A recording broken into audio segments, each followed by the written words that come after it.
This is my Ryzen 5 gaming PC build. It has a Ryzen 5 1600 processor that's cooled by a Cooler Master 212 Evo heatsink. The processor is seated in an Asus Strix B350 motherboard.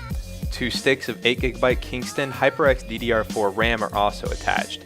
For a GPU, I went with the Asus GTX 1066GB. This is all powered by an EVGA 550W gold power supply. The case is a Fractal Design R5. The R5 has easily removable air filters, as you see here on the front and bottom, to protect your machine from dust and, well, cat hair. Enough about the hardware though, let's see how things run on this machine. Arc runs at 60 frames per second average on what I like to call medium-high settings.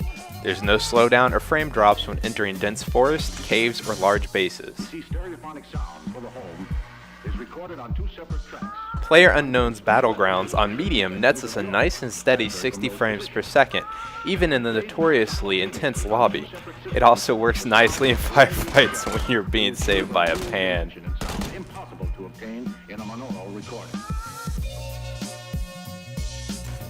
Robocraft, an old favorite of mine, runs perfectly at 60 frames per second on max settings.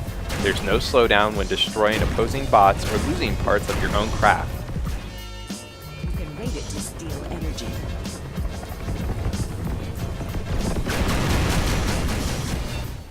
It wouldn't be a modern computer test without looking at Rocket League, which kept a steady 60 frames per second on high with bloom turned off.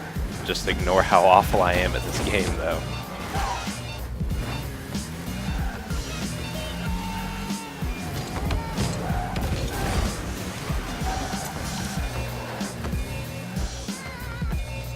The ever-present Minecraft also runs beautifully at 60 frames per second with Optifine and some nice shaders. Although the game is getting a little old, many people still play it and shaders can make it feel fresh.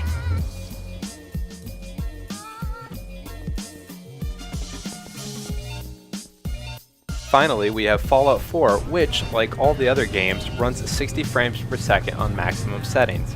It's a great game, but honestly I prefer Fallout 3 and New Vegas, which also run nicely. Ultimately, I'm pretty happy with this build.